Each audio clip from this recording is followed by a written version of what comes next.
And we are live. Welcome back to Takes by Fans. We got a great show for you today. As always, we are live every single day at noon Eastern. If you want to watch live, head over to twitch.tv/Takes by Fans. If you want to watch but not live, head over to our YouTube channel. We post all of our shows and clips of the show there on a daily basis. And if you just want to listen, we are on podcasting apps, Spotify, Apple Podcasts, Google Podcasts, iHeartRadio. So, however you want to watch or listen, we've got you covered in multiple ways. Alrighty, today's a big old Monday. We just had the NBA Finals Game 3 last night, and the Milwaukee Bucks are making this a series, folks. Yes, sir. Everybody kind of stepping it up big time last night for this Bucks team. And, you know, shame on us. We took the Suns plus 4.5 last night, and we missed it again. Darn it. The Bucks ended up winning by 20, and that was kind of, you know, when we were breaking down the game yesterday, that's what we were kind of saying, that the Suns on the road, the first game, Game 3 against the Lakers, their first time in LA. Then they go to the Clippers, Game 3. They kind of struggled a little offensively there. So that was kind of what we were betting on. Were we going to bet that the Suns were going to follow that same narrative of kind of being a little off the first away game, the first road game, or are we going to be able to trust Chris Middleton and Drew Holiday? And unfortunately, we chose the Suns because we just couldn't trust Drew Holiday and Chris Middleton, but they stepped up last night. So shame on us for not hitting our bet, but well done for the Bucks of everybody stepping up. So we'll break down that game, see what Giannis did because it's amazing, and talk that through and see, can the Bucks actually win this series now? We'll see. So we'll break down that game, and then we should be able to get to the 2016 wildcard game, Packers-Giants. I know we've been trying to fit it in for like the last week on the show, but I think we should be able to get it done today. And if not, we've got tomorrow, and then we've got Wednesday because the next finals game isn't until Wednesday. So, yeah, once again, 3 days without NBA. Unfortunate.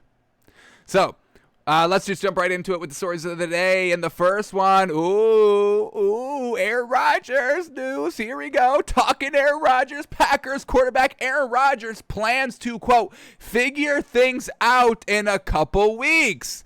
Alrighty, now we're talking. Now, Aaron Rodgers, we know he's holding out for this Packers team.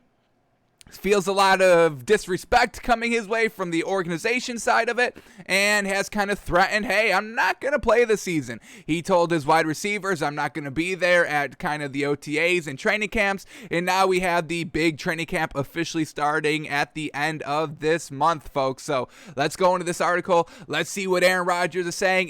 Can we kind of see if he's leaning towards playing? Is he leaning towards sitting out? I think a trade is truly off the table. I think it's either Packers or nothing, and if that case, I think Aaron plays. So let's see what we get here in the article, and let's see what Aaron Rodgers is finally saying. Finally, he speaks. The man speaks. The turtle has come out of his shell. So let's see what we get here. All right. Deadlines force decisions, and Aaron Rodgers has a major one impending. Whether he will play for the Packers or at all in 2021 has been the question of the offseason. The reigning league MVP finally intimidated this weekend. Finally intimidated this weekend that he'll have an answer shortly? Is that right? Is that right English, folks? The reigning league MVP finally intimidated. Intimidated. The heck is this word? Let's look up what this means.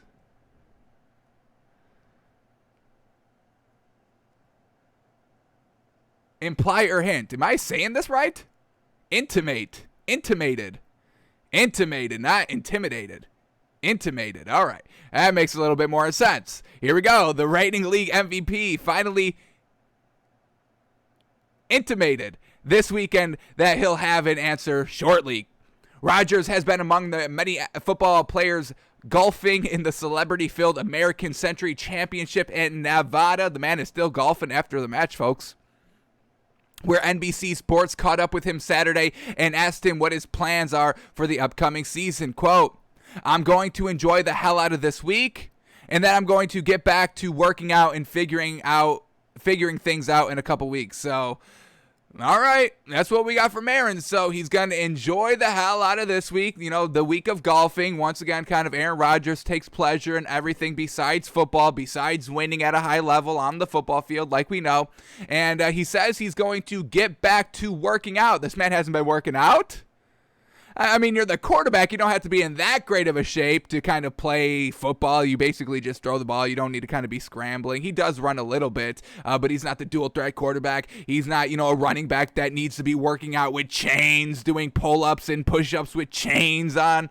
Not a wide receiver that needs to kind of get in shape so he can run 40-yard routes in 4 seconds to get behind the corners. He's not a linebacker that needs to be a big, beefy force over the middle of the field. It's just the quarterback. So this man's not even working out, just practicing golf. That's what he's doing, folks. He's literally doing nothing besides practicing golf out here, folks. And then, he complains why don't I have more rings? Well, it's because you don't put in the work in the offseason. We're seeing Patrick Mahomes. We're seeing Tom Brady. They're always working out, getting better in the offseason. And Aaron Rodgers is going to Hawaii and hosting Jeopardy and just practicing his golf swing. So before you kind of look at the owners, hey, you're not giving me enough help. It's the offensive coordinator for calling these garbage plays. It's the head coach for making us kick a field goal when we're in the red zone. Well, it's also on you for not fixing everything and getting 100% locked in during the offseason. So once again, we do like Aaron Rodgers, but at some point, look in the mirror, my man. It's a little on you as well. You have to take some blame, but Aaron Rodgers doesn't want to take any blame. So, and I'm going to get back to working out and figure things out in a couple of weeks. So, couple weeks, that's training camp, folks. How many? I think the first training. Let's see when the training camp schedules open up. Let's get that up so we have a firm date here. Let's see what we get here.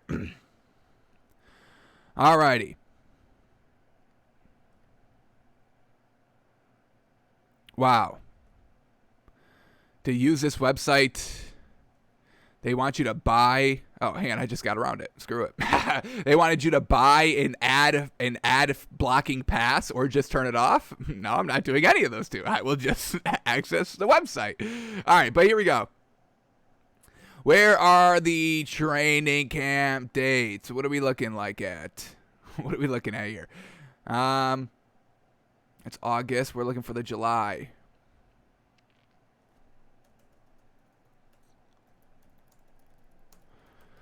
All right, one more quick Google. Let's see if we can get it like this. Here we go. This one should be good.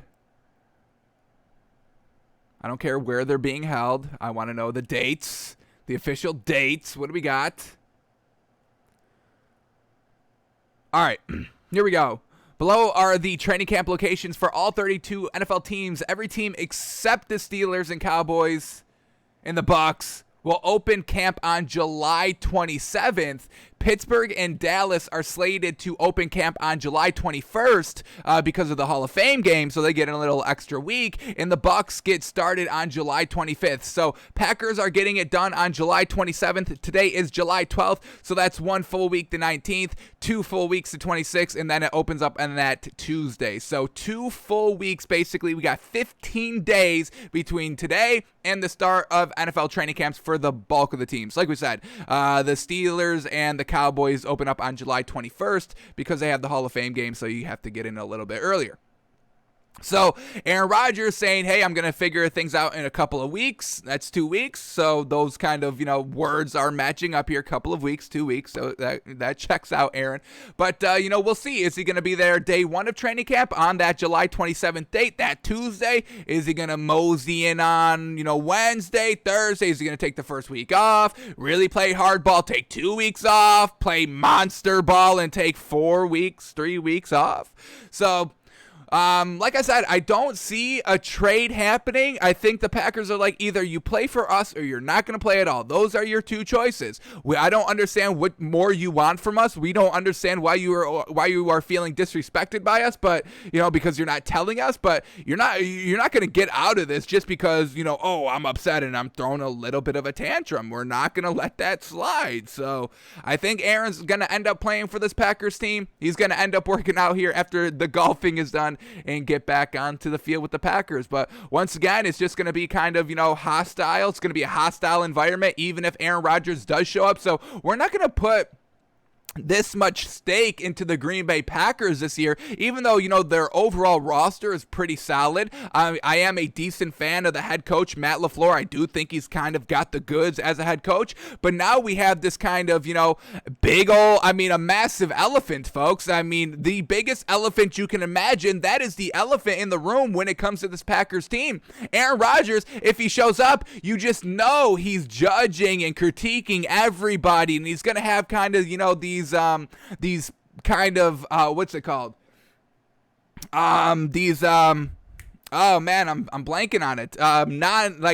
Non-aggressive, it's right on the tip of my tongue, folks. When you're you act one way, subtle, but oh man, it's killing me, folks. It's right there. That word I want to use,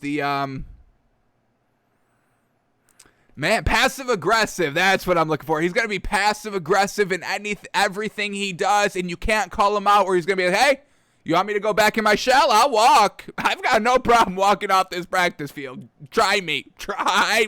Anybody try me, and I'm out of here. One strike, and I'm out. This is not baseball. You don't get 3 chances. I hear one bad thing about me, I'm gone. I'm out. Sayonara. Goodbye. You will not have me all season, and you'll have this man. And he points to Jordan Love, and Jordan Love's like, how did I get, brought into this mess? Okay, I'm just trying to be my best self out here and, be the best I can be. And everyone's kind of picking on me, saying I'm trash, and I'm kind of being held hostage by Aaron Rodgers. So Aaron Rodgers, even if he does attend training camp, he will be holding everybody hostage. You would not be able to say anything bad about this man when kind of Matt LaFleur is just kind of overseeing the offense play by play, and maybe Aaron Rodgers makes a bad read or a bad throw. Aaron Rodgers will look straight into Matt LaFleur, thinking to himself, you got something to say? Say it. I dare you to say it. Matt, say it. I know you want to say it. Say it. And Matt LaFleur is like, all right, good job, everybody. Next play. Not calling him out. So it's going to be a hostile environment. It's going to be a hostile environment there in Green Bay, even if he does show up. So we'll see if he shows or if he doesn't.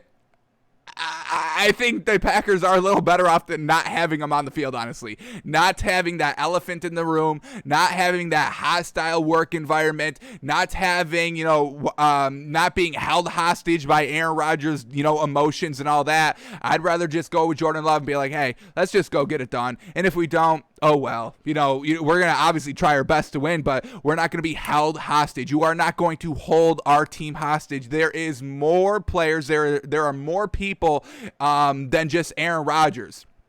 And you're not going to cater just to Aaron Rodgers when there's 52 other players on this field all working, wanting to get better. Nobody's getting paid as much as Aaron Rodgers is. Nobody's legacy is as big as Aaron Rodgers is. All these players are still fighting for all that. The money, the legacy, the wins, the championships. And Aaron Rodgers holding them all hostage. So, we'll see what he does, folks, but I don't like it. Come back with a smiling face on, and, we'll be fine. We'll start buying back into this Packers team.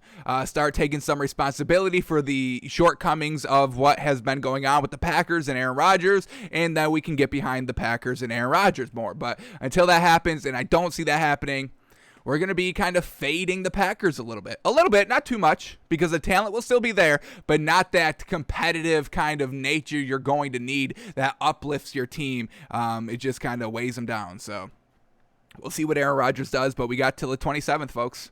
We will know at the 27th.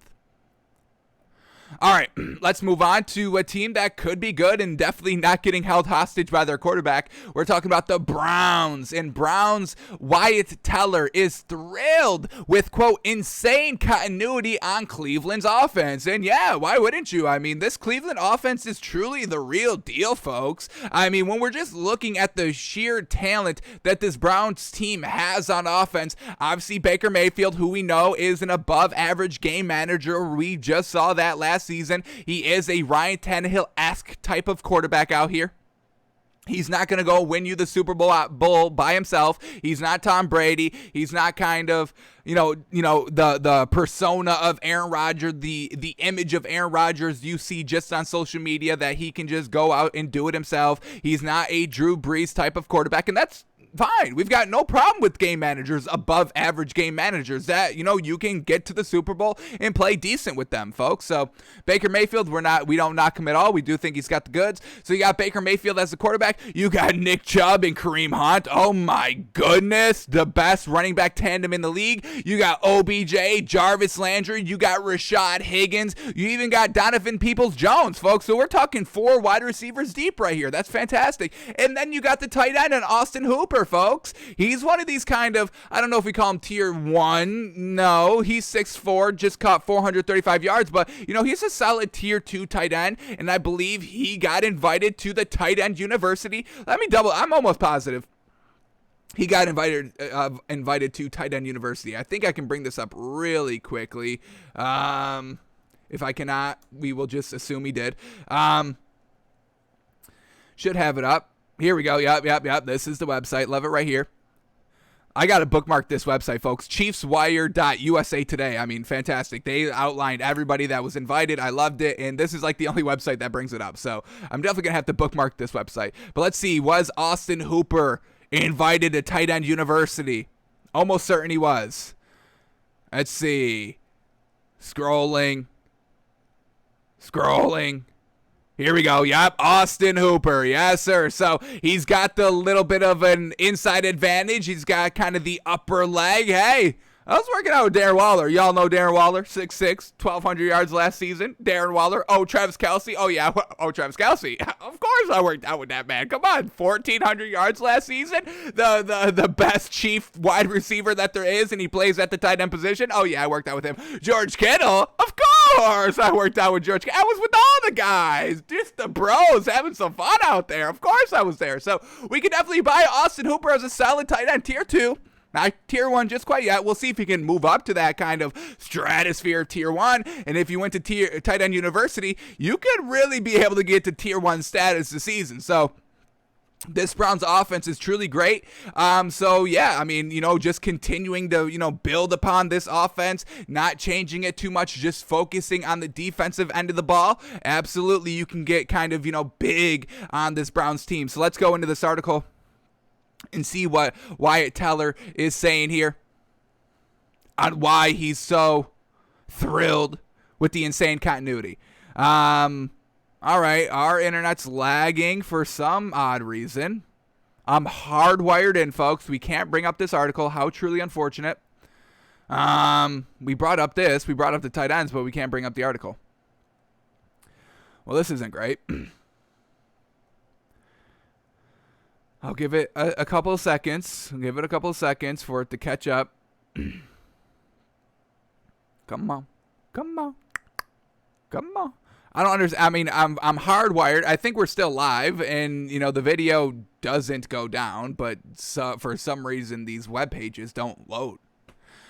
Alrighty. Well, we're just gonna have to go on without this for now. So I didn't read too much into the article yet. Like we said, we always kind of save everything live for the show, but just kind of browsing the article. We browsed the article, we skimmed the article just to make kind of sure that, we're all right. We can kind of, see what they're saying. It's a big article. It's a bigger quote. Do we have to spend time on this? How much on this? How much on this? So, just kind of skimming over the article, we saw that, he was saying that he was thrilled. The offensive lineman here, Wyatt Teller, was thrilled about the continuity of the offense. And that's absolutely true, folks. I mean, just in the draft, all they did was go basically defense.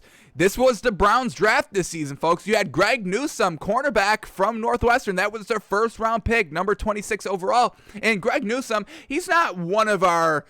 He wasn't, he was ranked 5th of the cornerbacks that we watched. He was ranked last. Unfortunate, we had Patrick Surtain over him. J.C. Horn, number 2, Caleb Fairley, number 3, Asante Samuel, number 4, and then Greg Newsome, number 5. So that's not saying he's bad. It's just, he was just kind of, unfortunately, the what we judge was the worst out of the top 5 that we saw, but he's still great. He's still a first-round talent out here, so that's great there. And then in the second round, they went Jeremiah Owusu-Koramoah. Now, we are big on him. He is our number 1 rated linebacker, so, still some great talent out there. But that was their first 2 picks, folks, all defense. And then they went, a little luxury pick at number 3 with Anthony Schwartz, a wide receiver, but that's still not kind of interrupting the main offensive core that worked last year. And then they shored up the line in the 4th round, bringing in James Hudson, an offensive tackle, and then they just went basically defense for the rest of the draft. 4th round, they get a defensive tackle. 5th round, they get a linebacker.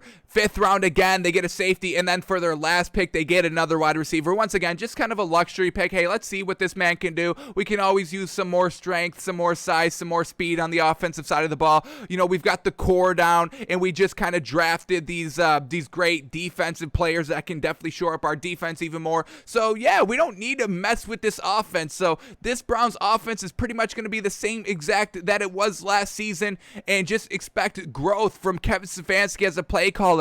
Growth as Baker Mayfield as the game manager at quarterback, and the weapons are going to do what the weapons are going to do. OBJ's always going to be able to be great at catching the ball and doing what he does. Jarvis Landry's is always going to be great of running over the middle and his speed breaking out and taking the top off the defense. Austin Hooper is going to be still a solid tight end, and then you got thunder and lightning in the backfield of Nick Chubb and Kareem Hunt. So yeah, definitely can be big on this Browns team coming up this year. Unfortunately, they are in a little bit of a tough division. They are in the AFC North with the Steelers, who we predict are going to be real solid, and the Ravens, who, should still be real solid. You got Lamar Jackson, so you should always be just, solid. 10-win, 11-win team, at least. So the Browns are going to have kind of their work cut out for them because of the tough division and just the tough conference of the AFC in general. So, fighting for the division lead, fighting for, one of the three wild cards spots. It's going to be a little tough, but they've definitely got all the pieces to do it. They did it last season, building on top of what they did last season, and we'll see if they can do it. All right, this article is not loading also, so not great, and I fear these other articles are not going to be loading either. So that's not the greatest. But let's move on off the Browns, and let's go to our next story up here, talking about the Broncos. Alrighty. Von Miller says the 2021 Broncos, quote, the best team we've been able to field in a long time. Alrighty. I mean, this, ever since, Peyton Manning left, they haven't really figured out the quarterback situation. So, hopefully Von Miller is kind of, expressing some great feelings towards this quarterback battle that's been going on here that is going to carry over into training camp. Is it Drew Lock? Is it going to be Teddy Bridgewater? So if Von Miller's kind of saying this is the best team we've had in a long time, that's going to kind of point to or hint to that these quarterbacks can get it done here because they've got some nice playmakers on the field on the offensive side of the ball. All right, unfortunately, this article is not loading either, of course. I believe we are still live, so we got to keep going with the show. You never know what happens on a live show, folks. But let's just kind of see what this Broncos team has been dealing with in the last couple of seasons. Obviously the last time they won the Super Bowl, it was 12. They went 12-4 with Peyton Manning at the helm at the quarterback spot. But then, like I said, ever since Peyton Manning, they just never had the quarterback right. 2016, Trevor Siemian. They went 9-7. They rocked with Trevor Siemian again because they're like, hey, he went 9-7. Maybe we can build upon that. But that didn't happen. They went 5-11 the next season with Trevor Siemian. Then they had Case Keenum in 2018, and they went 6-10. He only got 1 year. And then they went to 2019 with Joe Flacco. He wasn't working out. And then they used kind of Drew Lock at the back half. And Drew Lock was kind of doing good. So they're like, hey, let's use Drew Lock again, and once again that didn't turn out well, and they went 5-11 just last season. So now we got Drew Lock and Teddy Bridgewater, and like we said, if Von Miller is saying, hey, this is one of the best teams we've had in a long time, you have to be talking about solid quarterback play out here. So that's great, and I really wish this article would load so we could see how he's feeling about both quarterbacks, because we like Teddy Bridgewater a lot better. We liked what he did last year in Carolina. We thought it was a little disrespectful that he got kind of thrown out of Carolina after only 1 year. and that Matt Rule went with Sam Darnold, an unproven quarterback in this league. You can blame anybody you want on this Jets team for Sam Darnold's failures, and I would probably agree with that. But still, at the end of the day, you can't use that as your lone excuse. Well, I had a bad team around me. That's why I couldn't win. That's what, Aaron Rodgers does. Hey, I don't have the help around me. I can't win a Super Bowl. It doesn't matter. You're the greatest of all time. You still got to step it up. Sam Darnold, if you're that good, you still need to throw at least 60%. I mean, folks, that's the low bar. We are taking our standards low for just something for Sam Darnold to be good at. We want to see 62 to 65. I'll lower the bar for Sam Darnold. Just give us 60% completion percentage, folks. That's all we're asking for out of Sam Darnold there in New York because of the garbage quarterbacks and offensive coordinators and weapons that he was having to work with his first 4 years in the league.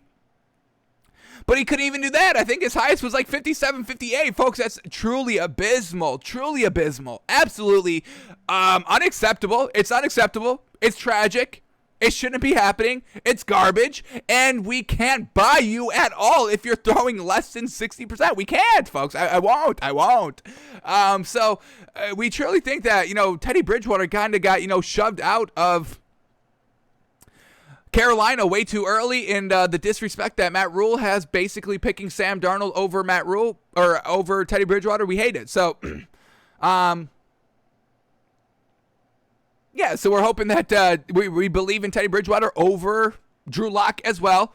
Once again, Drew Lock, real good season during the 2019 year when he kind of stepped in after Joe Flacco couldn't get it done, and he played 5 games and he went 4-1 and was looking real solid, but then had an entire season to kind of get prepared and do it right from the jump week 1 and floundered heavily. They went 5-11, nothing great, folks. So unfortunate there for Drew Lock, and I think Teddy Bridgewater is going to win this duel, but I really wish this article would load so we could see what this man is saying.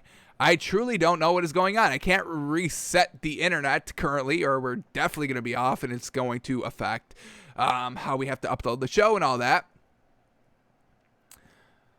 Truly, truly, truly unfortunate out here.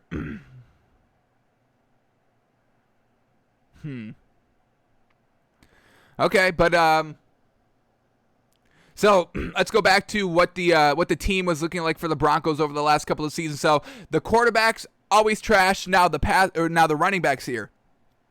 Back in 2015, they had Hillman, which was always a solid kind of runner and kind of pass-catching running back in the league. And then ever since Hillman left in 2015 after they won the Super Bowl, 2016 we got Booker. 2017, we had C.J. Anderson, who was once again pretty solid out there. And then they had Phillip Lindsay for 2018 and 2019. And once again, we loved Phillip Lindsay, man. That man was great. But then they got rid of him for Melvin Gordon. Once again, a little questionable. So once again, I don't know how much kind of stake we can put into this Broncos team. And Von Miller saying, hey, this was one of kind of the best teams that we have. You got Melvin Gordon as your only running back now. He can't get it done, folks. We just ranked him like 25th in running backs. He's just nothing great. He's an average runner that does nothing great. And let's talk about receivers now. Back in 2015, they had Demaryius Thomas. Absolutely great. He just retired. We talked about that a couple weeks ago on the show. Fantastic wide receiver. Truly underrated. Doesn't get talked about enough. And he's got a ring. Fantastic. And then they had Demaryius Thomas in 2016 as well, and 2017. And then they had Emmanuel Sanders in 2018 as well, their top receiver. Once again, a real solid receiver. That's why we believe, where is he now? Oh, Emmanuel Sanders was with the Saints last season. That only lasted 1 year. Now is he with the Bills? I think he is, folks. Him and Stephon Diggs are truly going to get it done this year. This Bills team could honestly win the Super Bowl. But great there by Emmanuel Sanders. And then 2019, they had Sutton. And then just last year, they get Jerry Jeudy. So once again, a real solid wide receiver. So their wide receivers are probably the best thing about this team. No disrespect to Teddy Bridgewater, but he's still tier 2. We still like him, but he is still tier 2 at the end of the day, folks. Where Drew Lock is kind of tier 3-ish. And then their running back of Melvin Gordon is nothing special. We actually don't like him we actually don't like it at all, honestly. I will be just frank and blunt with y'all. I do not like Melvin Gordon at all. I don't think he's honestly that good. honestly, at all. I don't think he's that good at all. I would rank him the worst running back in the league, but I'll show a little respect for him a little bit and give him 25th, not 32nd. But, yeah, unfortunate. We're not going to be able to bring up what Von Miller is saying, and, yeah, this is truly not great. So we'll see if this ever comes back up and see why Von Miller is getting big on this team. But for overall this offense, let's bring up their depth. Can I bring up their depth chart? This probably won't load either.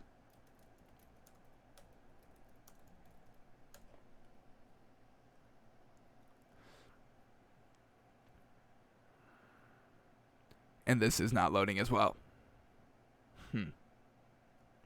All right. So let's move on here. We'll see if we can come back to this maybe tomorrow on the show or something. Unfortunate. All right, let's keep moving on here. Here we go. Another article that's not that's not going to load here. It's really unfortunate. But here we go. Tyreek Hill says, I've been grinding my tail off after getting embarrassed in the Super Bowl. And that's great. We already have him as our number one wide receiver in the league, folks, and he's getting even better. Oh, my God. Oh, my God. Watch out now. Definitely 100%. And another reason why we can buy this kind of team even more going in. I mean, this is what we love about this Chiefs team. They're so good. I mean, going back to like 2017 when they lost the AFC Championship game, that was a good team still. They had just unfortunately lost to Tom Brady.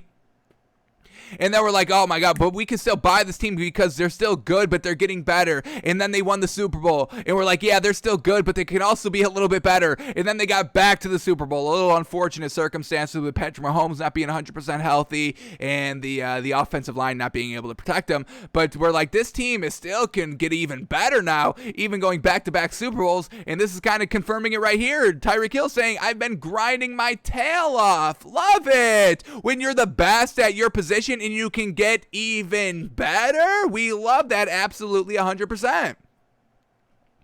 So love what we're hearing from Tyreek Hill here. Once again, I skimmed this article. This one's not going to open. Not going to load. But once again, I skimmed the article, and this was basically the only quote here in the article. Real short article, really talking about nothing. So, we can buy this Chiefs team even more now. Tyreek Hill's fantastic. Quote, getting embarrassed. Hopefully that was just, that is going to just kind of motivate the team even more. Andy Reid's kind of a no-nonsense guy. He knows how to motivate, his guys on the team, get everybody ready to play game in, game out every single week, getting ready to play in the big games. So, having that kind of, Super Bowl embarrassment, if they're calling it an embarrassment, folks, that's kind of the mantra in the locker room as well. And what's kind of been, what is kind of saying, what is being said in the locker room. So if Tyreek Hill is saying it, I'm sure as hell Andy Reid is saying it, and I'm sure as hell that Patrick Mahomes is also kind of reiterating that as well. Hey, that was embarrassing, folks. Offensive line, me, wide receivers, defense, everything was just embarrassing that night. Everybody talks, as us as one of the greatest team to ever play the game, and that's what we did on the field. We go and embarrass ourselves? And everybody buys in because Patrick Mahomes is that great of a leader. Andy Reid is that great of a leader. They know how to kind of get the best out of their players, and they're not Aaron Rodgers saying, hey, y'all were y'all saw that game we were in? Y'all were embarrassing. Not me. I was flawless out there, but Devontae Adams, you were embarrassing. Aaron Jones, you were embarrassing. Robert Tonyan, you were embarrassing. And don't even get me started on Matt LaFleur, the most embarrassing of the bunch out here. But me? No. Aaron Rodgers, I was flawless, baby. I was amazing. Y'all saw what they were saying on Twitter? I was amazing. They weren't saying that about y'all. They said y'all were embarrassing. They said y'all were the embarrassment in the game tonight. Not me. Not me, so y'all got to fix that. I'm going to be golfing. I'm going to be golfing this week because I can't get any better. I'm already great. Y'all see what they're saying in the media? I'm great. The greatest of all time. Do they say that about you, Devontae Adams? No. They say Tyreek Hill. They say DK Metcalf. Not you. Aaron Jones, don't even get me started. Yo, you know about Derrick Henry? He's so much better than you. Garbage. You're garbage compared to that man. You're embarrassing compared to that man. Matt LaFleur, don't even get me started on Matt LaFleur cowering in the corner over there. Have you ever heard of a name called Bill Belichick? Have you ever heard of that name? Sean Payton, ever heard of that name? You're an embarrassment of a coach. But me, I'm the greatest to ever do it, baby. So, y'all take the week. Y'all take the week to get better. I will be golfing. And maybe I'll show up next week. Maybe I'll lead y'all to the promised land, but y'all got to be a little bit more than embarrassing out there. So, I'll be here next Sunday, 5 minutes before the game, and y'all better have your act cleaned up. You understand me? That's not what this Chiefs team locker room is, folks, okay?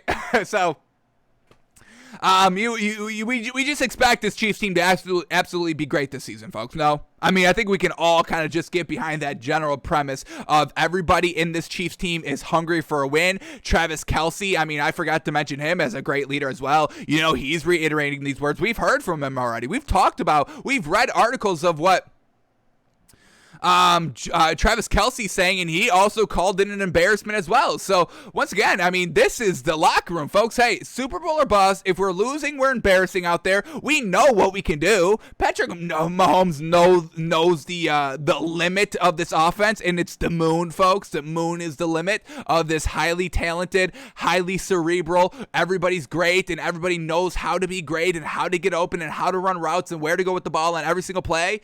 They all know this. So we've got, we don't have to, be concerned that this Chiefs team is going to take a big step back. They'll be fine.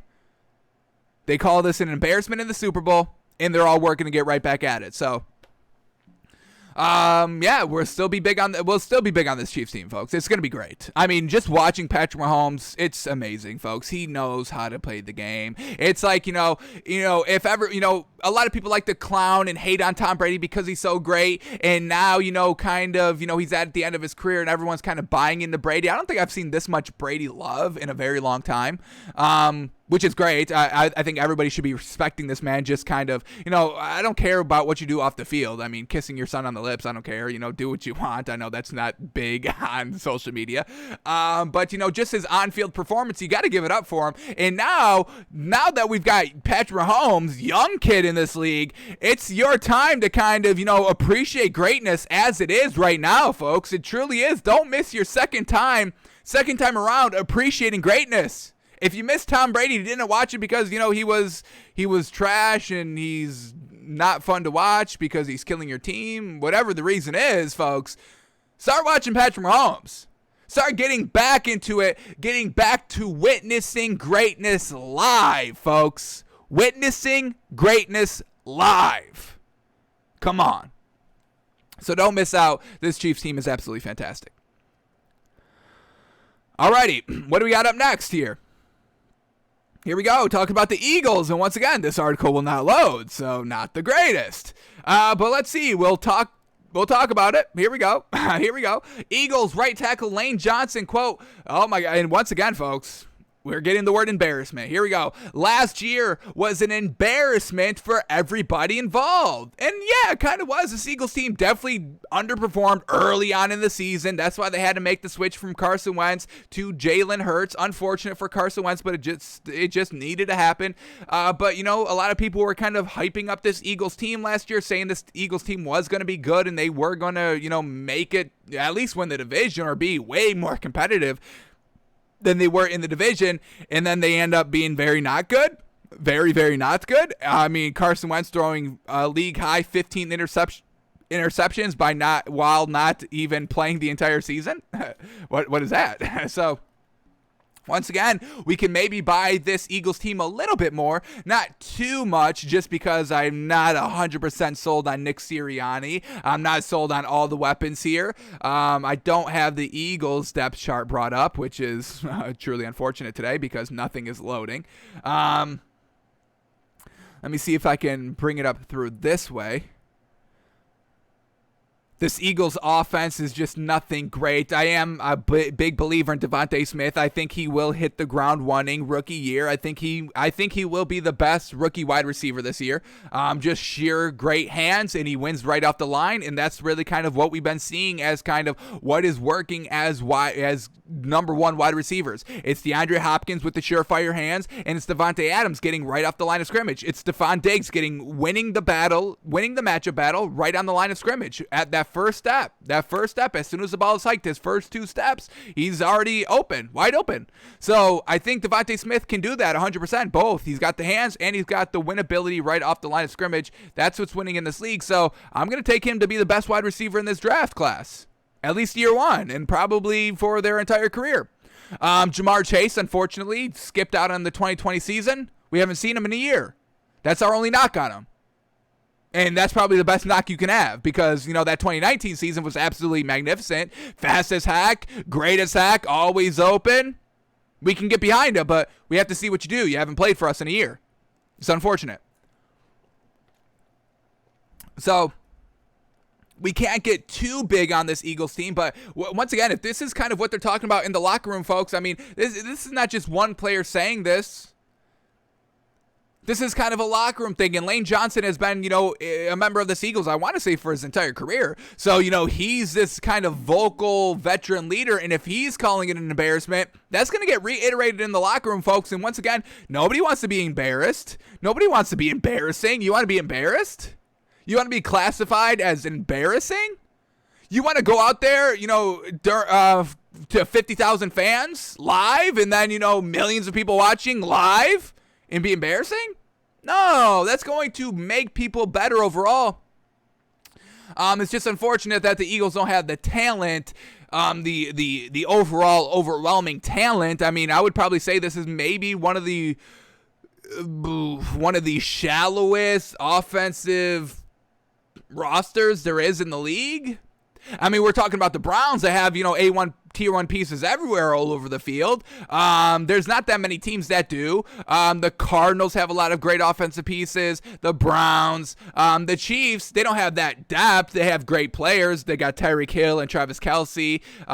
Clyde Edwards-Helaire is kind of a tier 2 running back that can emerge as a tier 1, but they've got great weapons, but they're not that deep. They're not as deep as the Browns. They're not as deep as the Cardinals. They're not as deep as the mother-loving Cowboys, folks. We know how deep they are at the wide receiver position. So yeah, I mean, this Eagles team is not even close to that. I mean, you got Devontae Smith, you got Miles Sanders. Once again, all right. I kind of buy into him more than the media does. But overall, I mean, we've got nothing great here. No depth, nothing great. I honestly don't even know who they're freaking oh my goodness, is everything coming back online now? Is everything coming back online? I guess I could have done this. This would have been the smarter option. I'll just use my phone. I will take the Wi-Fi off. And now I'm using the data, folks. I guess we should have done this right from the start. About 20 minutes too late out here. Unfortunate. But let's bring up this Eagles depth chart real quick and see what they're working with, because I honestly don't even know who their wide receiver 2 is. Is it Jalen Reagor? Once again, solid, but rookie last year. He should still be solid this year, but we're going to work with a rookie wide receiver in Devontae Smith and a year 2 wide receiver.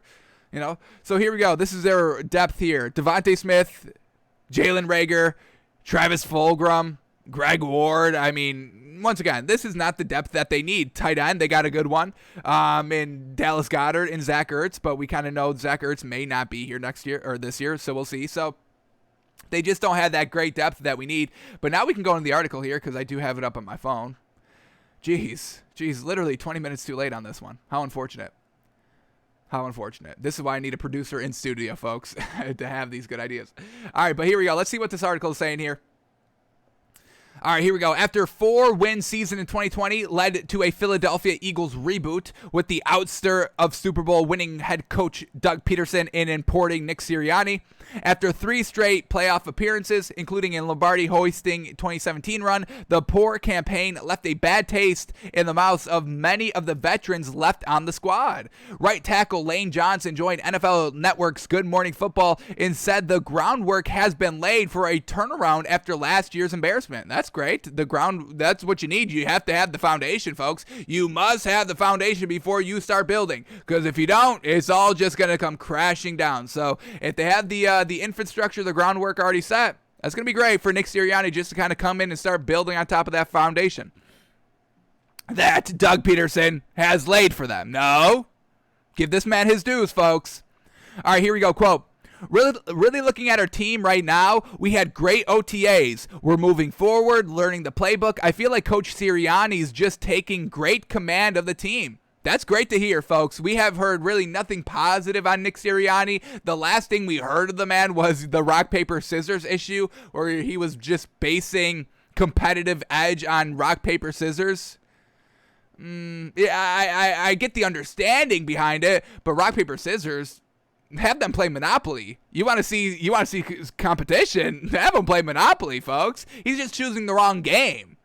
Rock, paper, scissors, it's a little random. I do have a strategy when it comes to it, but, I won't reveal that because I'm not going to give away my secrets. I call out a random one, get it in your head, and, I'll go from there. Whether I actually do it or I have the opposite of what beats it. If I say, hey, I'm going paper, I throw scissors maybe I even throw rock. Maybe I do throw paper, but I'm all in the head, folks, and you got to switch it up every single time. That's what you got to do. Just get into the heads of your opponents, folks. I mean, most competition is just mental. And if you can win the mental battle, you win. You've got the end, folks. So if you want to use that little nugget, go ahead. Just credit me. No big deal. Credit me when you win the rock, paper, scissors championships, all right? All right, back to the quote here. I feel like Sirianni's just taking great command of the team, holding everybody accountable. I know camp starts here in a few weeks, July 27th. We also knew that. And everybody's looking forward to that. But a lot of the veteran leadership, a lot of young, hungry guys ready to prove themselves, and that's where we're at. Last year was an embarrassment for everybody involved, and looking forward, we're ready to change that. So that's great to hear, folks. This is a great quote here. We can definitely start buying this Eagles team even more than we were initially planning on. This is great. I mean, everything. He covered all the bases right here. Nick Sirianni's getting involved and looking real great. Everybody was embarrassed last year. We've got young, hungry, motivated guys to turn it around, and we're ready to rock this year. Love it. There were some questions about Sirianni after the shaky introductory press conference. I mean, geez Louise, are we just writing the articles for themselves, folks, for them? I mean, NFL.com just must be watching our show and writing down everything we say. Jeez. Back to the article. There are some questions about Sirianni after shaky introductory press conference. The 40-year-old spent the past 3 seasons under Frank Reich in Indianapolis, and that's another kind of positive for Nick Sirianni. We are kind of decently big on, Frank Reich, the head coach for the Colts. Not big. I'm not going to put him in top 10 coaches in the league, but he's a solid coach. He is a winnable coach in this league that we can get behind. He's not, Dan Campbell. He's not Urban Meyer, who's running circuses on their camps, on their teams just to make the money. He's about winning, folks, and he kind of does it decently when he has solid teams around him, solid playmakers around him, so we can get behind him. Which, in turn, we can decently get behind Nick Sirianni a little bit. You're learning under Frank Reich. Let's see what you learn and let's see what you take. All right, the 40-year-old spent the past 3 seasons under Frank Reich in Indianapolis. It's that relationship with the former Eagles offensive coordinator that gives the veterans confidence heading into the season. Quote, I think we gained a lot of trust just from having him from Frank Reich, who was the head in Indianapolis, and having him come from there, knowing he was a great dude. First thing he came in and did was he took great command of the team. You got to take that command and take that leadership, folks. I mean, you hear about, love at first sight. It's kind of, command at first sight. You've got 2 seconds to win me over. Do I buy it or do I think you're putting on a show, a charade, if you will? Nick Sirianni says, hey, Lane Johnson says, hey, Nick Sirianni won us over. He's got full command. It's not Dan Campbell showing up with a helmet on. I'm not respecting that.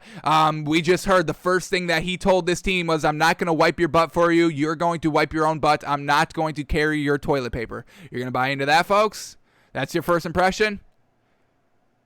Talking about wiping our butts? Okay. You lost me from there. I'll never kind of give you the utmost respect. I'll respect you because I kind of have to, but I'm not going to buy in. I'm not going to sacrifice for this team now. Nick Sirianni wins the team right off the rip. So another reason why I'm about ready to have this Eagles team be the NFC East champions, folks. Honestly, Lane Johnson, y'all better thank Lane Johnson for winning us over, folks, because everything he is saying is everything that we need to be hearing right now. This is fantastic. I am so glad we were able to look up this article still. Jeez Louise. All right, let's continue on because it still goes, folks. I'm at 100% buying into this Eagles team now. Can we make it 150%? Let's keep going. Back to the quote here. First thing he came in and did was he took great command of the team. I think he created a lot of energy. Every day's fun. Oh my God, I love it. During practice, there's always some type of competition period. Once again, everybody just playing rock, paper, scissors for the entire time. Sometimes even the coaches get out there and compete too. So that's what I like about it. Going into the building, man, it's been really cool. But right now we're learning a new offense. We're trying to get that grip, and that's really where we're at. But so far he's taking great command of the team, and he commands a lot of respect. And man, oh man, oh man, oh man, I absolutely love it. You have to have a little fun, folks. I hate this kind of, Bill Belichick. I know it won, and I know it works, so I have to give it a little credit. But, Bill Belichick, always no nonsense and always right down to business. There's, former Patriots players coming out saying, hey, I never had fun. This was not fun. I never had a fun day at Patriots camp. And that had all the talking heads, saying, football isn't supposed to be fun, and football is supposed to be fun, and this and that. You have, polar opposites, but you do have to have a little bit of a mix, folks. That's why we don't like Dan Campbell 100%, because we like his kind of his ability to generate energy and excitement and momentum. We do believe that's something you need on your team, but we also don't need all the clown acts. So it's a fine line between too much fun and losing respect, and so far it seems like Nick Sirianni is walking that line absolutely perfectly, folks. So you do need a little bit of fun.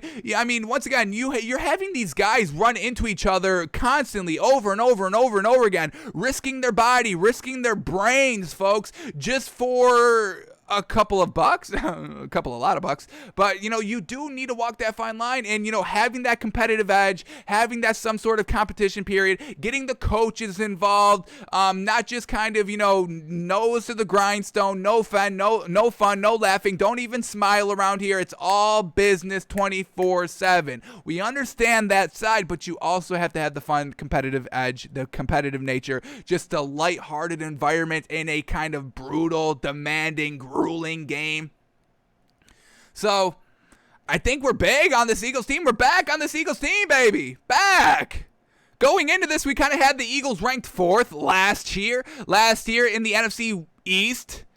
But man, this division's great, folks. It's good. I don't know if we go great, but overall, all the storylines of all the coaches, I mean, there's some great stuff here in the NFC East. Going into this, we had it ranked at Giants 1, Cowboys 2, Washington 3, Eagles 4, and I may just have to put Washington at 4 just because of their overall talent. I don't want to disrespect Ron Rivera like this. Maybe we move down Dallas to 4 just because of their head coach. Out of head coaches, I put Dallas last. I can't get behind their coaching staff, but they've got great talent on the offensive side of the ball, folks. Deep talent. Fantastic talent. Either way, folks, however we slice it, we're buying into this Eagles team even more now.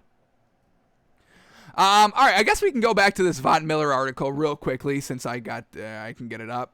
I just want to see what he's saying about Teddy Bridgewater. That's really all I want to hear. All right, so let's go back to talking about this Broncos team and Von Miller. Let's see what we get here. All right, speaking to Mike Kliss of 9 News ahead of Sunday's MLB Celebrity All-Star Game at Coors Field, Miller boasted about the Broncos' current roster, quote, "This is the best team we've been able to field in a long time. The offense is going to be ridiculous. We've got Cortland Sutton, Jerry Jeudy, Noah Fant, Albert Okueg Bunam. I will learn that name. I'm sorry for the butcher on the first pronunciation. And I don't want to go through the whole thing. Melvin Gordon and all these other big-time guys. The defense is just as stacked. I don't know if Melvin Gordon is a big-time guy. Jerry Jeudy, big-time guy. Cortland Sutton, big-time guy. I'm sure Albert Ukawaga Bunam is a big-time guy, but Melvin Gordon's not it. All right.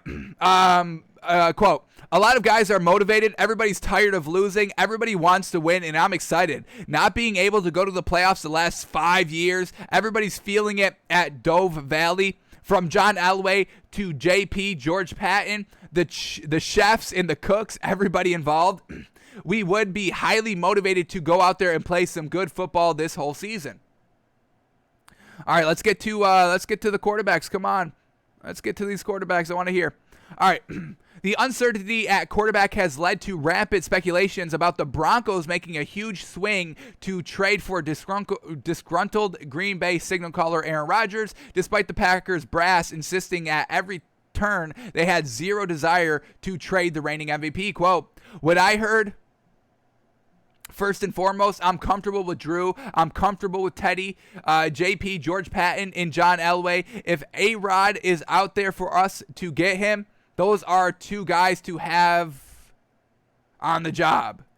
John Elway has done a great part of working with big-time guys before, Peyton Manning and DeMarcus Ware and Aqib Talib, all these other guys. So if there's a guy to be had, JP and John Elway are the two to put on it if it can be done. If it can't, I'm comfortable with Drew Lock and Teddy Bridgewater. They've impressed the hell out of me and impressed the hell out of everybody during OTAs. So I'm super excited for those guys. Another year for Lock. I think this will be the time for him to turn it on. So either way we go, it's looking bright for us. So once again, not putting that much kind of, emphasis on Teddy Bridgewater and Drew Lock, not giving us the utmost confidence in the words that he's saying. He just kind of says, yeah, I'm fine with having them.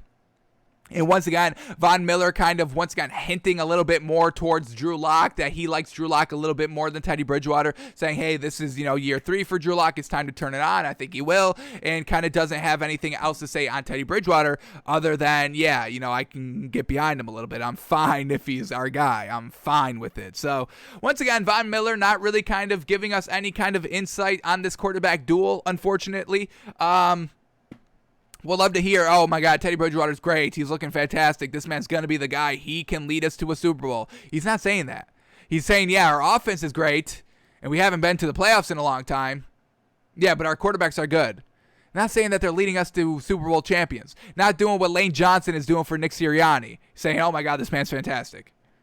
So this is what, we've read a couple of quotes here in articles on Von Miller this offseason. I want to say this is maybe the third or fourth time we've heard from Von Miller, and every time it's the same thing on these quarterbacks. Nothing great. Not really talking them up. So that gives us a little pause on this Broncos team. We do like their wide receivers, but I think that's kind of the best thing we like about this team. Nothing great. So we'll see what it's looking like at the quarterback duel, at the quarterback battle at the start of July.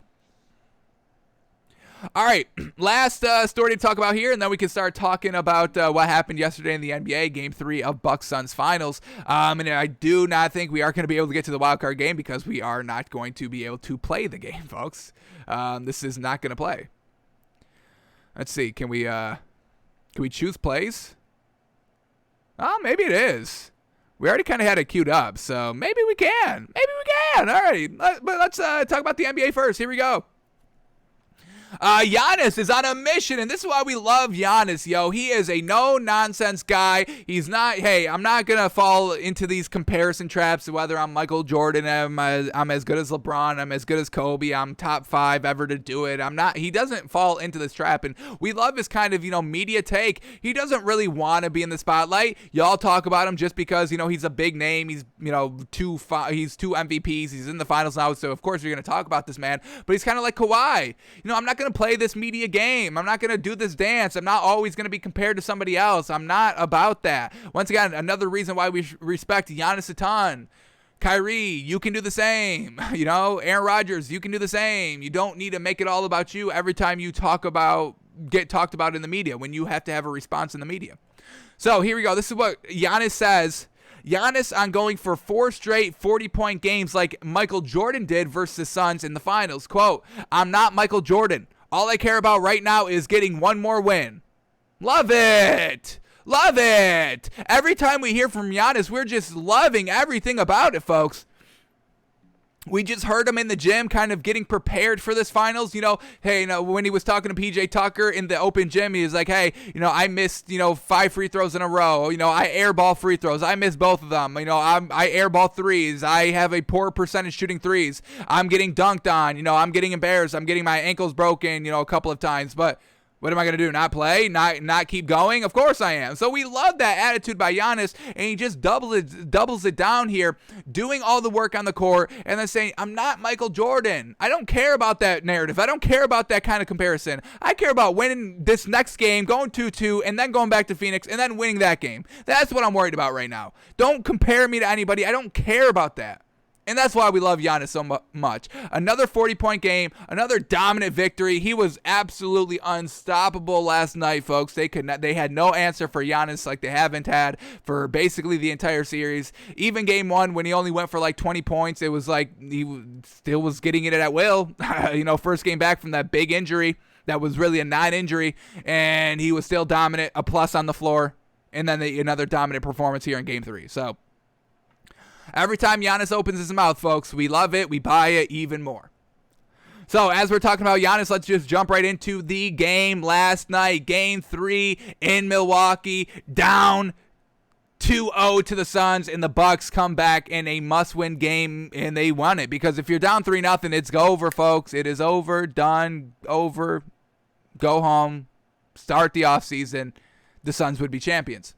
But Giannis puts on a show, and the other kind of role players, the Batman, if you will, gets it done decently. And Jrue Holiday played a great game, so let's just jump right into it. Here we go.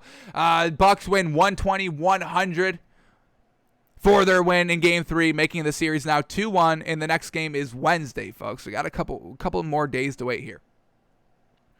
All right, but here we go. I mean, Mike Budenholzer is keeping up with the lineup, but only playing Brook Lopez, once again, only 21 minutes, and then playing Pat Connaughton 30 minutes off the bench, and we loved that big time. Pat Connaughton, he has the ability. He may be their best three-point shooter overall, honestly, and, him playing 30 minutes off the bench was fantastic. He wasn't kind of putting on a show-stopping performance points-wise because he didn't need to, because everybody else was scoring very well, but he's still out there, what he does defensively, offensively, and all that. So we'll break down the stats in a second, but let's start talking about the starters here. Jrue Holiday, we needed a big game out of him, and that's exactly what we got last night. He was a plus 22 on the floor, the highest on the squad, so we give him respect. Giannis was a plus 20. He was second highest, so we give big credit to Jrue Holiday last night, and he shot great.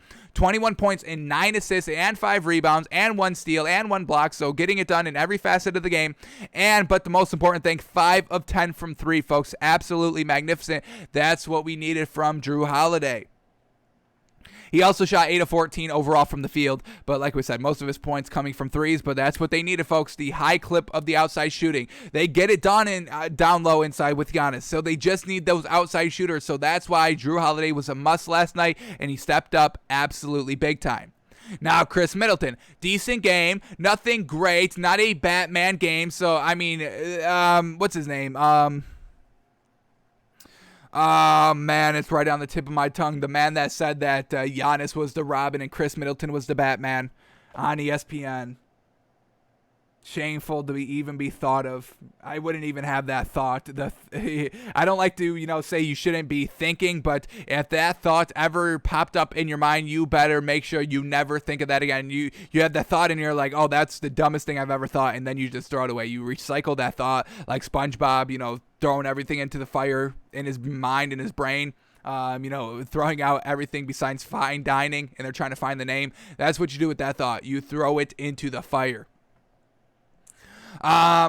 So Chris Middleton, 18 points. He had 6 assists and 7 rebounds. Solid work there. 3 of 7 from the field and 42% on 14 shots. So once again, not bad overall. He was a plus 8 on the floor. Just all right. Jrue Holiday kind of stepped it up big time with the 21 points that Chris Middleton didn't need to kind of go for 25 plus. So the 18, not bad last night by Chris Middleton. Now, can we buy this? I mean, is this going to work going forward? Only 18 points by Batman Chris Middleton?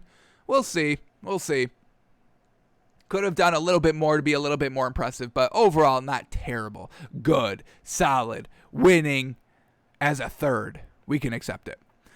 Brook Lopez, like I said, only played 21 minutes, 11 points, 2 rebounds, 1 of 4 from the 3. Giannis, Giannis Antetokounmpo, 41 points, 13 rebounds for those offensive boards, 6 assists, plus 20 on the full floor, and he got to the free throw line 17 times, folks. Take a guess. How many do you think he hit? Because he clipped it, folks. He freaking clipped it at that pace. 76%. We loved it. 13 of 17 from the free throw line, baby. Oof. Oof. Oof. Yes, Giannis getting those free throws. We love it, man. That was the biggest knock on him. We needed him to hit these free throws. And he went out there and did it, folks. I mean, he was basically the only Buck that was getting to the free throw line. PJ Tucker never got there. Brook Lopez got there twice. Chris Middleton got there 3 times, hit them all. Drew Holiday didn't get to the free throw line. Pat Connaughton didn't get to the free throw line. Bobby Portis got to the free throw line and hit him. I mean, Giannis took 17 free throws out of a team 26. So there you go. Giannis getting it done at the free throw line, a true force underneath the basket. And what's a little bit more impressive is that the Bucks had this dominant win with Giannis only playing 37 minutes. Chris Middleton played 40. Drew Holiday played 40. So, real dominant win. Suns kind of made it close early in the third quarter. They were kind of getting blown out a little bit. But then they kind of made it kind of like a 4-point game, I want to say, early in the third quarter, and then the Bucks just put on the pressure, extended the lead to double digits, 20-plus points, and it was game over from that point. So great job by Giannis last night. Great freaking job. And then we had PJ Tucker still at the 3 here. 7 points, 3 rebounds. He only takes 5 shots. Like we know, this is not his game scoring the ball, but he was a plus 12 on the floor, so real solid there. Now, when we talk about this bench here for the Bucks, Pat Connaughton playing 30 minutes. We loved it, folks. 8 points and 4 assists and 3 rebounds. So once again, nothing great by this man. He only took 5 shots, but just his overall presence on the floor, the great defense that he has. Well, good defense for a bench player. We do think he could be in the starting lineup here for this Bucks team. We've kind of been championing for that a little bit throughout the playoffs, but Mike Budenholzer kind of, holding firm in his beliefs here. But the fact that Pat Connaughton played more minutes than Brook Lopez and PJ Tucker, we're kind of on the right path a little bit, that we wanted to see this man in the starting lineup. We wanted Chris Middleton to move to the 3, put Pat Connaughton at the 2, and get PJ Tucker out of that starting lineup. But he was a plus 3 on the floor. Real solid work out there. Bobby Portis, I mean, he was kind of a game-time decision. We weren't sure if he was going to go or not, but he actually had a pretty solid night. 11 points and 8 rebounds. Didn't shoot the best. 1 of 3 from the 3, and 36% on 11 shots in 18 minutes. But the biggest thing, he was a plus 19 on the floor, so we can definitely get behind that. Jeff Teague off the bench. We can wrap it up here. Jeff Teague off the bench, 13 minutes and 0 of 4 from the field. 0 points? Come on. He got to the free throw line twice and missed them both. Jeez. Jeff Teague, you're lucky the team didn't need you last night, because that's abysmal. Absolutely. So, very well done for the Bucks last night, making this a competitive series now, and now the pressure is back on the Suns, and we've kind of seen the Suns, get it done in the second meeting. We talked about that yesterday on the show. They floundered against the Lakers and the Clippers game 3 when they go the first game on the road, but then they get it done in game 4, and then they also get it done game 6 on the road. So this Suns team, they kind of go with this kind of tradition, this kind of strategy right here of just kind of floundering the first game on the road and then bringing the noise, bringing the funk in game 4. So we're not going to count out the Suns team, and we're not going to overhype this Bucks team. We'll kind of rest on this game for the next day or two till Wednesday, and then we'll make our final breakdown and final pick of the spread. But, this is, if you're a Suns fan, you're like, oh my God, this is the end of the world. No, this is what they do, and they win. So, all right, let's talk about the Suns now. Chris Paul, and this is what happens when kind of, Chris Paul isn't going for 30 plus, isn't going for 25 plus. Nobody else can really put up that big performance that you need, like a Giannis going for 40 and everybody else just kind of trickling down solid points out here. This Suns team, if it's not Chris Paul and it's not Devin Booker, it's a little nobody out here. So this is the only thing to be concerned about for the Suns last night. So here we go. Chris Paul, 19 points on 14 shots. He shot 57% and only 1 of 4 from the 3. So when Chris Paul isn't cashing out from 3, having his way, the offense can be a little underwhelming offensively scoring-wise. So 19 points and 9 assists for Chris Paul. Obviously, the assists are always there, but this is kind of what Chris Paul is averaging, folks. 19 and 9. I mean, that's kind of a season average. I want to say it's honestly 15 and 8, but it's still in the same realm where, the last couple of games against the Clippers, in the first 2 games against the Bucks, this man was going absolutely manic scoring the ball. Absolutely at will, getting whatever he wanted every single night. Absolutely shooting at a high clip. But this is a little bit more of where he's at. And he was the leading scorer last night. So you can't have Chris Paul being the leading scorer at only 19 points and expect to win the game. That's not going to get it done. Then we had Devin Booker, who kind of laid a big egg last night, folks. And this is kind of what we've kind of been saying about Devin Booker. We haven't seen his kind of welcome to the finals, welcome to the playoff moment. It's always like he has a good game when everybody else has a good game, and it's not as impactful. He never has a great game when everybody else is floundering. Giannis, 40 points. 40 points the last 2 games. Welcome to the finals, baby. First time in the finals for Giannis, and he's showing out. Devin Booker's first time in the playoffs, and we just haven't had that big game. Maybe he's got a game, I want to say, was it during that Lakers series? Maybe. Like real early on, games 1 or 2 of that Lakers series, he dropped 40, but it didn't seem that impactful with everybody else kind of getting it done as well. I guess if you want to call that one, I wouldn't disagree with that. But now we need that welcome to the finals moment. You know what I mean? And it's just we haven't been getting that from Devin Booker. So only 10 points. He had 2 assists and 6 rebounds. 1 of 7 from the 3. 21% shooting on 14 shots, folks. Real not great. He only made 3 shots all night. So real bad there by Devin Booker. We need him to be the main scorer. He's their A1 tier 1 scorer out there. Chris Paul's not that guy. He's not James Harden that goes and gets you 25 points every single night. That's why it's real head scratching that people would say that Chris Paul deserves the MVP. He was averaging like 15 and 8. I get his leadership, but I still need production. I still need you to get it done as well. So, Devin Booker, real egg last night, folks. Then we get DeAndre Ayton, 18 points and 9 rebounds. Solid work. I mean, he shot 72%, 8 of 11 from down low. I mean, that's what he does, So he was still kind of getting his. He was only a -6 on the floor as well. Devin Booker a -13. Chris Paul a -13 on the floor. Jay Crowder was getting it done. He was hitting, folks. I mean, and this is a little concerning as well. Y'all wasted a great Jay Crowder game. Wasted it. 18 points on 6 of 7 from 3, folks. 6 of 7 from 3. That's all he took all night, folks. 7 threes, and he made 6 of them. Fantastic. But y'all wasted that game by this man. Damn it.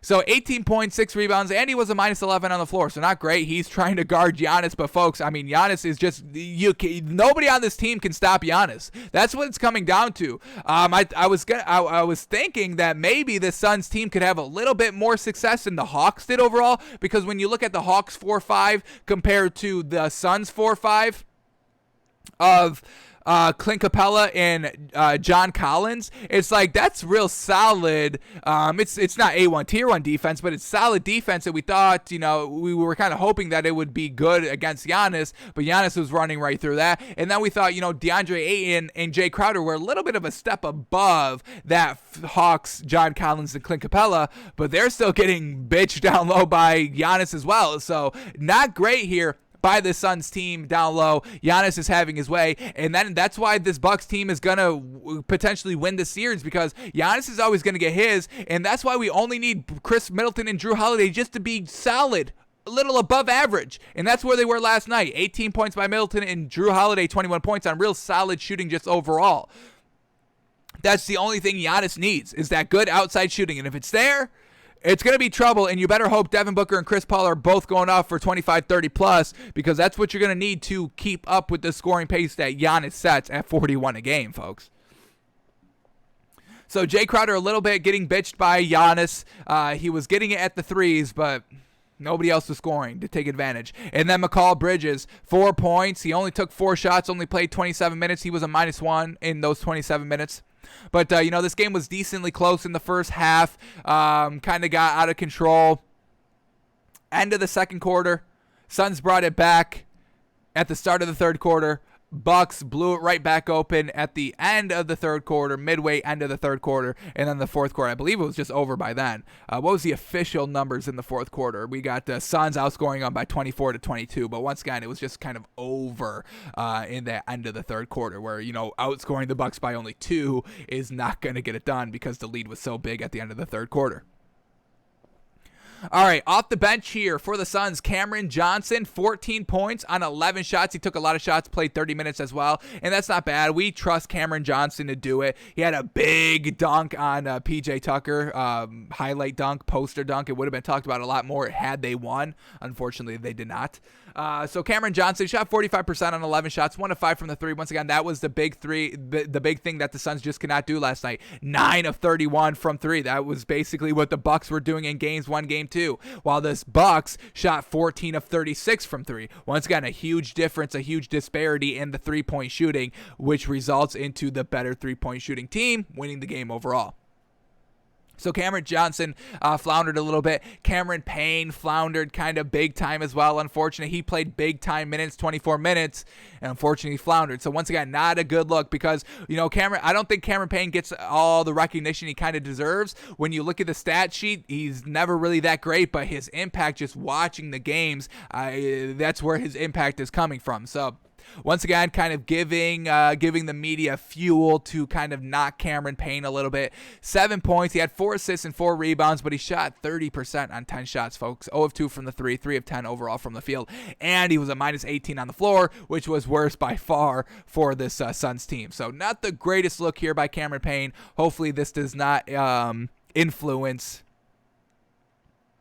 the Suns head coach. I'm blanking on his name now. Jeez. Hopefully that does not influence his decision to kind of sit him a little bit more come game 4, because I do think Cameron Payne is a great player to have and can lead to great wins for this team. And then we had Torrey Craig off the bench. Once again, not great. The Suns bench did nothing great. 2 points for Torrey Craig on 5 shots. Frank Kaminsky playing 13 minutes as well. But, once again, he's not guarding Giannis. We like Frank Kaminsky, but let's be real. It's Giannis down low. You're not going to get it done with him. So Frank Kaminsky, 6 points on 5 shots, but a minus 12 on the floor in only 13 minutes, folks. So Frank Kaminsky kind of getting bitched a little bit, but that's to be expected. And once again, this is kind of, unfortunate by Dario Saric. How would he have played here in this game 3? Obviously, it's tough to guard the beef down low for this Bucks team. But, the three-point shooting of Dario Saric maybe kind of elevates this Suns team to a little bit of a better chance to win. So the three-point shooting for the Suns team, if it's off, it's off, and you wasted a good Jay Crowder game. So Suns end up losing by 20. Truly unfortunate. Devin Booker, man, come on. You're kind of, Giannis is the biggest name, but maybe Devin Booker is the biggest shooter. Do you want to phrase it like that? He's definitely kind of the number 2 superstar. Obviously, I put Giannis over Devin Booker, but Devin Booker, you're the biggest star on your team. You had that great playoff run. You got it done last year in the bubble, just missing the kind of play-in tournament. Let's have your coming out to the finals party. Come on, get it done. Put up the 40. Put up the 41. Shoot efficient for once. Even in the wins, he wasn't the most efficient. So we'll see what happens in game 4 for the Suns team. Can they get back on track? The shooting was just the only part that hurt this Suns team. Obviously, Giannis is always going to get his. You can win with Giannis only getting 41 or with getting 41. We've seen it. You've done it in game 2. You can still win the game while Giannis going beast mode mammoth. You just have to lock up the outside shooters, and then your shooting pace has to be on par with their shooting pace as well of what Chris Middleton and Drew Holiday are doing. So we'll see what the Suns can do here when game 4 comes up on Wednesday, folks. So Suns lose game 3, 120-100. Giannis goes beast mode like usual. Alrighty. Let's we can look at this Giants game. So let's take this let's watch this finally. Jeez. So here we go. We got the notes up. We will write some notes here on what Aaron Rodgers is looking like. We are judging his playoff performances, giving him a grade out of 100 credit points, seeing how he's looking. Because a lot of people like to, praise Aaron Rodgers, and that's fine, but he doesn't get it done in the playoffs. So that's what we have been investigating over here, going through his playoff games, and now we are up to the 2016 wildcard game against the Giants. So we'll look at the stats, watch some tape, and give him some credit points out here. Now, as y'all can see, this was an absolute blowout game for the Packers, winning 38-13. Truly unfortunate. He was going against Eli Manning. Unfortunate. If it's not against Tom Brady, Eli Manning does not show up. And Aaron Rodgers is not named Tom Brady. So let's start here with the stats, and then we'll start looking at some film on these drives and how he's looking, how we put up the points, and how all this. So here we go. Aaron Rodgers, 25 of 40 for 362 yards. Absolutely fantastic. What's the official completion percentage here? 62.5. Fantastic. We'll take that. So overall, the great numbers, 4 touchdowns, no picks. Did he fumble? And he did not. So these stats are absolutely fantastic. I mean, we'll give him 100 credit points just off the stats alone, folks.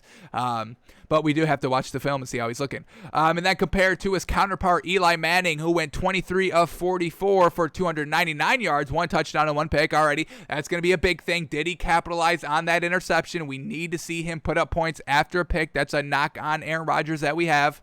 So we have to see that. Did anybody fumble? Eli Manning fumbled and lost it. So these are 2 turnovers that we need to see Aaron Rodgers take advantage. He needs to at least score 3 points out of it, but we really want to see 7. So the stats are great here, but we have to see what happens on these turnovers. So let's start looking at these drive charts and seeing how he puts up points, because the first drive, he goes 3 and out, folks. 3rd and 2. On Green Bay's 14, and it's a pass incomplete. So let's start here on this throw. Is it Aaron Rodgers' fault? Is it the wide receiver's fault? Because we've seen both out here as we're watching these playoffs. But let's cue it up here on 3rd and 2, and we'll start here. And let's before we get into the highlights, let's name his weapons, because he says he never has any help. So he was working with his running back Christian Michael, who ran for 47 yards. This is nothing great. He had Ty Montgomery as well as a running back. And then as his receivers, he has Devontae Adams, Randall Cobb, Jared Cook, Ty Montgomery, Jordy Nelson. I mean, folks, that's great. These are great receivers. Come on, let's be real. Just doesn't have a running game, but now he does with Aaron Jones. So no great running game here, but let's see what it's looking like on 3rd and 2. They don't trust the running game. Here we go. On their own 14-yard line, 3rd and 2, first drive of the game. We've seen him get off to slow starts. We want to see him get off to good, hot starts. Let's see what happens here on 3rd and 2, pass and completion. So drops back to pass, buying time. I mean, he had a lot of time to throw. And then here, he just throws this one short. This is 100% on him. This wide receiver has a great, I want to say maybe 2 steps. Let's see where we can get it at the earliest. Look at this. This is a full step. This is open, folks. This is wide open in the league right here. This is wide open in the league. But Aaron Rodgers throws this ball very poorly, underthrows it, and a chance at a pick. Should have been a pick. But once again, Aaron Rodgers, look at how he throws this ball. Doesn't really set his feet, doesn't step into it, just lackadaisically throws the ball because he feels like he has a big arm. And this is a little bit of a knock on Aaron Rodgers here. This is bad, folks. If it's just not, if he was facing a better team overall than this Giants team, this definitely could have come back to haunt him. Not getting off to that big start, not capitalizing when you can. So overall, yes, the stats are great, but this is a real bad throw, folks. Real bad throw. And we know Aaron's got the big arm. He's got a 50-yard arm. And this one's kind of just what does he throw this one from his own 5-ish? Down to the 40. So it's like a 35-yard pass, 40-yard pass. He's got the big arm to make this. So he can kind of, lay this one out in front of the wide receiver to have him run under it, because that's 50 yards, and this is something that we know that he can do. So that's a little bad by Aaron Rodgers on the 3 and out to start the game.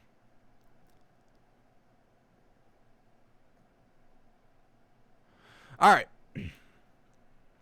Here we go. Their next drive. So they go 3 and out, and then the Giants go down and score a field goal, putting on the pressure of the Packers to once again score, and they go 7 and out, folks. 7 plays for only 3 yards. So let's see what some of these passing completions are looking like.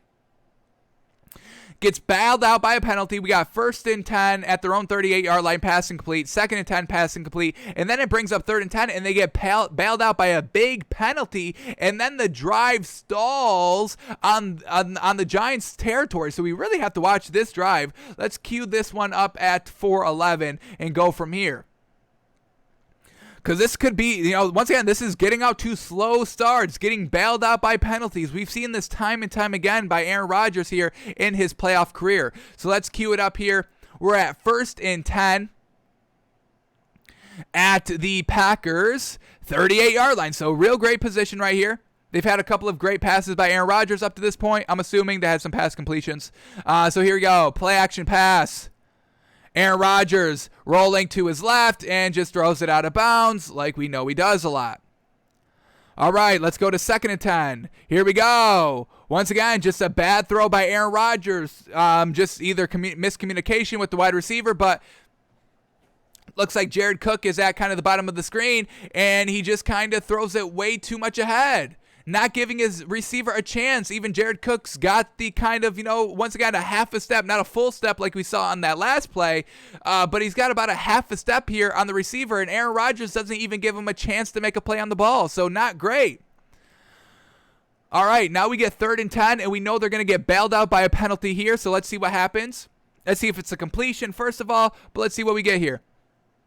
Empty backfield on 3rd and 10. The Giants just put up 3 points. You better answer and try to kind of keep up that momentum, take the momentum away from the Giants and keep up pressure. So here we go. Aaron Rodgers, once again, just not giving Jordy Nelson a real great chance at this ball. Lackadaisically thrown again, and he kind of gets bailed out because of a pass interference. That is definitely pass interference. So unfortunate there.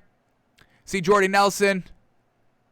There's contact, decently thrown ball, I would say, overall on the replay. Unfortunate, though. Still a bailout.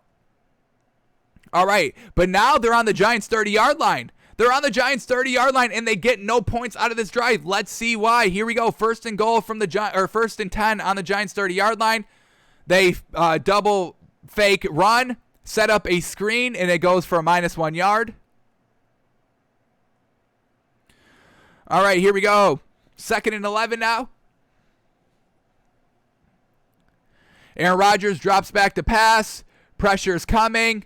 He can't escape it, and he gets brought down for a sack. So not great by Aaron Rodgers. All right, here we go. 3rd and 22. Oof, just a little short right here. Almost picked. Incomplete, just short. Let's watch this one in slow motion because this is a kind of crazy pass. Just kind of throws it over the middle of the field, converging on these 2 defenders that couldn't make a play on the ball, and then it's just short, just a little too short there. Almost picked off as well. So once again, is this a good throw overall? It didn't get to the receiver, almost picked. Receiver still had a chance at the ball. So it's like this Aaron Rodgers kind of, we know he's got great accuracy and all this and this, but is this a great overall pass or not? We have to chalk it up as not because it is an incompletion, unfortunately. So once again, in great field position, but then just kind of flounder job on the sack and coming away with no points. So once again, little lucky because the Giants go 3 and out, not capitalizing on the 3 points, and then the Packers on their next drive go 3 and out as well. We get a 4-yard sack, a pass complete, and a 15-yard sack. Aaron Rodgers, what is going on here? How much time did he have to throw these balls? So let's cue it up here and see what this kind of flounder job on another 3 and out is looking like for this Packers team.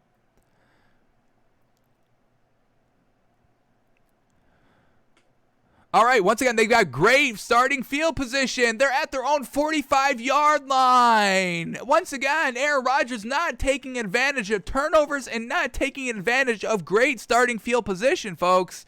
Time and time again, we've seen this. Here we go. 1st and 10, they go play action pass. Aaron Rodgers tries to step up and goes down. 5-yard sack. Not great. Another, we're putting these on Aaron Rodgers. Plenty of time to throw. And then just not seeing the pressure or not getting rid of it in time. Here we go, 2nd and 14. He just throws the ball away. Pressure got there too quick. Nothing open quick, throws it away like we know he does. Now we go 3rd and 14 now. Drops back to pass, plenty of time to throw, spins out of the pocket, tries to put on a juke. We know he's not fast. He knows he's not fast, and he tries to juke out these defenders, and he goes down for another big sack. Unfortunate there. So they're lucky they're facing Eli Manning, and nothing great is coming. So they go 3 and out. The Giants go 4 and out. Then the Packers go back to 4 and out. Pass and complete. 2-yard run. Pass and complete. We won't watch these. We want to get to where these turnovers are coming. The Giants go down and score another field goal, making it 6-0. But what do the Packers do? They go 4 and out. They go sack, a 6-yard pass, and then a pass and complete on 3rd and 4. So let's see this pass and completion on 3rd and 4. Is this Aaron Rodgers' fault? Let's cue this up. 5:14 left in the second quarter.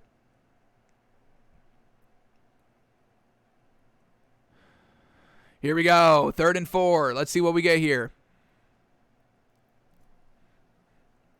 Drops back to pass. Plenty of time to throw the ball.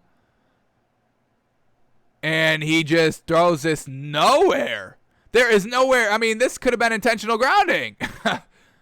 There is nobody near the ball. Just throws it away.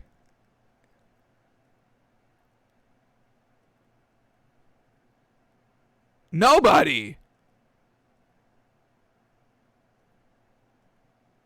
Did they call? They called intentional grounding. They called intentional grounding. Knocks them out of. I think they were they in field goal territory? I think they were. Let's see where they were on the field. They were at the Giants' 34-yard line. That's a decent field goal right there. A little long, maybe 50, but you still take the chance. But Aaron Rodgers giving up these points. They call intentional grounding, knock them out of field goal territory. So another knock on Aaron Rodgers here. Credit is getting lost here. The stats were great, but when you look at the play, not great here in the first half. Getting out to slow starts, not great. All right, let's see where. Let me note this. Intentional grounding. Loss of field goal position. Alrighty. Let's see where they start getting these points at. Here we go. Finally, they go on their next drive after the Giants go 3 and out. The Packers go down and score a touchdown. Let's see how they get it. 2nd and goal from the 5-yard line. We get a pass by Aaron Rodgers. Let's see this. Let's see how great this is. Still in the second quarter.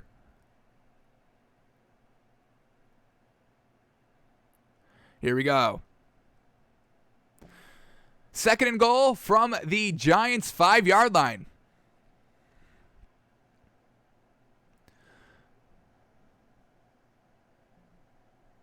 Here we go. Drops back to pass.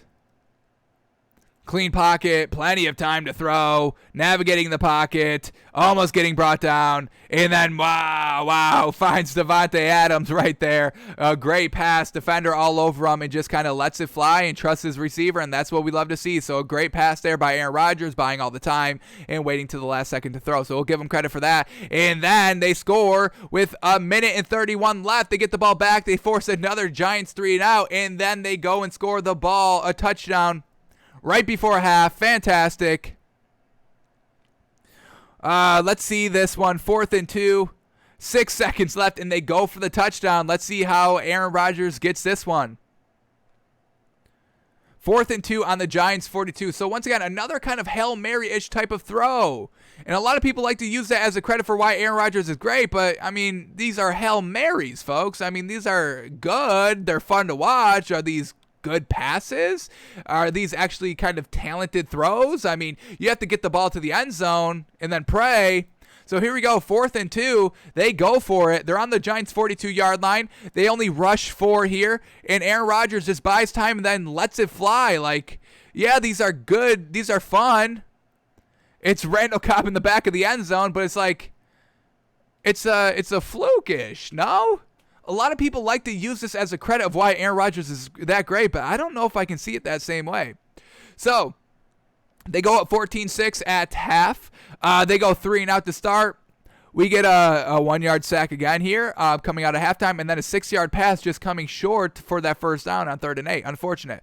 And then they go turnover on downs. Ooh, let's see this one. On their second drive after the half, they go 4th and 1.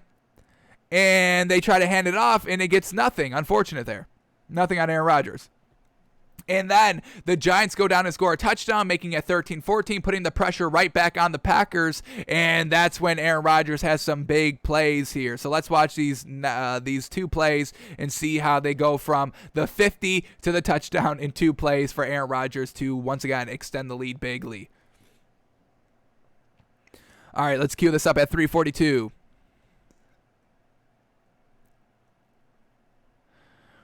And then we've still got, we're still waiting on turnovers, folks. So we'll see where those come and what Aaron Rodgers does with those turnovers. All right, here we go. 14-13, 1st and 10 at the midfield, right at the 50. Here we go. Aaron Rodgers hits Davante Adams on a slant. Davante Adams takes it 20 yards down to the 30. And then this next throw is going to be a touchdown. So let's see what we get at the Giants' 30-yard line. Rodgers drops back to throw. Once again, hitting Randall Cobb over the middle of the field, and lets Randall Cobb run for the next 15 yards for the touchdown. So good throws by Aaron Rodgers, but, the receivers also doing the most of the work on those. All right, then the Giants go 3 and out. The Packers put on a field goal. Nice way to keep up the pressure. We'll take that. But let's see why this drive stalled a little bit right here. Pass incomplete, run for no gain, and pass incomplete. Our camera died, so you will not be able to see us, but we are still here, folks. You will still hear us. So let's see where why this kind of drive floundered here for only a field goal. So let's cue this on up at 119, and then we're still waiting for these turnovers, folks. Jeez. And it doesn't seem like they're putting up that many points off these turnovers either, which is not a good sign. So let's see how they floundered here and not getting another touchdown. 21-13, 1st and 10, and they are at the Giants' 14-yard line. Let's see what we get here. All right, Aaron Rodgers drops back to pass, and then just doesn't hit Davante Adams. Way miscommunication. We've been seeing that a lot to this game, folks. Do we put that on Aaron Rodgers or the receiver? We don't know. We don't know the play. All right, here we go. 2nd and 10 now. They're going to rush the ball here, and it gets nothing. All right, now we get 3rd and 10. Can Aaron Rodgers make a good throw? Here we go, dropping back to pass over the middle of the field. And that's a 50-50 ball. I respect it. Unfortunate, Randall Cobb does not come down with the ball, but, you gave your receiver a chance. So we won't knock him too much on not converting for the touchdown and settling for the field goal. Then they force another 3 and out, and they go down and score a touchdown. Love seeing that. They take the fumble and score the touchdown. Well done. So that's Eli Manning's fumble. They go down and score the touchdown. We love seeing that. And then the interception ices the game. At the end of the game, they don't need to go down and score. So, all right, you take care of the fumble. We love it. He was kind of getting it done in the second half more than the first. So we will give him a nice, solid score here. Defense kind of keeping them in the game as well. Not allowing the Giants to get out to a hot start. Allowing kind of Aaron Rodgers slow start, not really getting it done until kind of the end of the first half. That's when all their points came, and then they were just kind of on their bullshit for the rest of the second half because the receivers were kind of making their moves, and they were always started with some great field position out there. So we'll give Aaron Rodgers some decent credit here. I am going to knock him for the intentional grounding, knocking him out of field goal range, and getting out to a slow start, going kind of 3 and out on the first couple of drives. So we are going to give him a score of... We'll give him 80 out of 100. 80 out of 100. Kind of lucking out that Eli Manning wasn't kind of making him pay for all of his mistakes early on. But very well done at kind of the end of the game as well, the second half. The Hail Mary, I will give him some credit for just kind of throwing it 50 yards. I'll give him credit for that. Solid credit. Solid credit. Maybe a little too high, honestly. Maybe we should bump it down to 70. 70 out of 100 credit points. Receivers doing a lot of the work. I'll give it to Aaron Rodgers for making the right read, though. I'm not going to knock him for, the receivers doing all the work. So we will give him 80 out of 100 credit points. A real solid game here by Aaron. I kind of want to knock it. I want to weigh that intentional grounding kind of very heavy. That could have been real dangerous. The intentional grounding, knocking him out of field goal range. The sacks, knocking him out of field goal range. So I am going to knock it down to 75 out of 100. Once again, just kind of lucky that, Eli Manning only put up 13 points all game, having to settle for field goal after field goal. So I'm going to knock it down a little bit. 75 out of 100 credit points for Aaron Rodgers. Officially official now. 75 out of 100. Alrighty, folks, that's going to do it for us today. Thanks for tuning in. Thanks for watching. Thanks for listening. We can refresh our Twitter feed, so that's great. So we can see if anything was breaking as we were live and disconnected from the internet for a little bit. Doesn't seem anything was breaking. All right. So doesn't seem like anything has been breaking. So that's great. So we will be back tomorrow, folks, live, noon Eastern.